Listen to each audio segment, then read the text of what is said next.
कि बीजेपी और कांग्रेस को छोड़कर अगर कोई अलायंस करने के तैयार है तो हम करने तैयार हैं।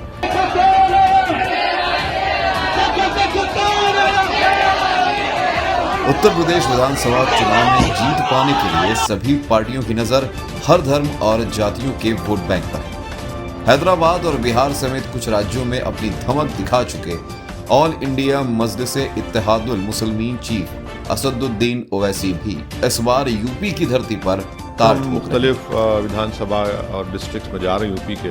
यूपी एक बहुत बड़ा प्रदेश है, 21 करोड़ का एक प्रदेश है, तो जाहिर है वक्त बहुत कम है, इसीलिए हम पूरी कोशिश करें ज़्यादा मुकामात पर विधानसभा तक हम पहुँचें और कोशिश तो पूरी चल रही है।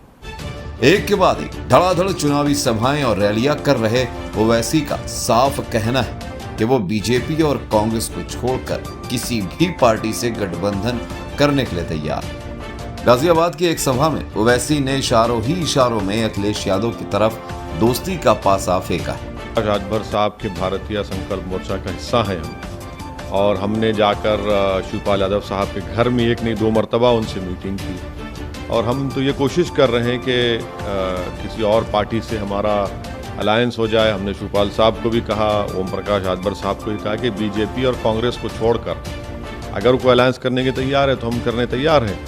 ओवैसी ने कहा, यूपी में मुस्लिम यादव कॉम्बिनेशन से बीजेपी को हराया नहीं जा सकता। बीजेपी को हराने के लिए ए से जेड कॉम्बिनेशन तैयार करना होगा। अगर अखिलेश यादव सोचेंगे कि 19% मुसलमान उनको वोट देता रहेगा और वे इन्हीं वोटों पर राजनीति करेंगे तो ऐसा नहीं हो सकता। गौरतलब है कि मुलायम सिंह यादव के जमाने से ही सपा मुस्लिम और यादवों के सहारे वोट हासिल करती आई है। इन दोनों वर्गों को सपा का मजबूत वोटर तबका माना जाता है। अब यूपी राजनीति में ये चर्चा होने लगी है कि क्या अब अखिलेश यादव और AIMIM के बीच गठबंधन हो सकता है। वहीं ओवैसी और अखिलेश यादव का मिलना नदी के 2 किनारों के मिलने जैसा है। अखिलेश जिस आधार पर यूपी में अपनी राजनीति कर रहे हैं, उसी आधार पर ओवैसी राजनीति कर रहे हैं, यानी मुस्लिम वर्ग। जब अखिलेश अन्य पिछड़े वर्गों को भी साधने में सफल रहते हैं, तभी उन्हें जीत हासिल होती है। ओवैसी के साथ गठबंधन करने का मतलब है कि अपनी जमीन का हिस्सा उनको देना, जो अखिलेश यादव कभी नहीं चाहेंगे।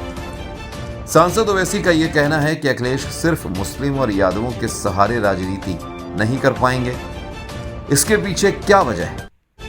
आपको बता दें कि 2019 लोकसभा चुनाव का उदाहरण सामने है। उस समय सपा ने मुस्लिम और यादव के अलावा दलितों का कॉम्बिनेशन बनाया था, पर वो बीजेपी को नहीं हरा पाए थे।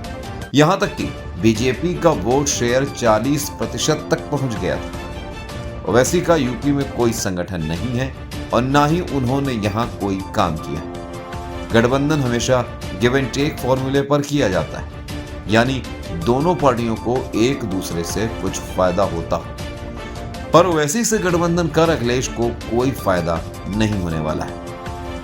अब देखने वाली बात होगी कि आखिर सत्ता पर काबिज बीजेपी को हटाने के लिए क्या अखिलेश ओवैसी को गठबंधन में शामिल करते हैं या नहीं।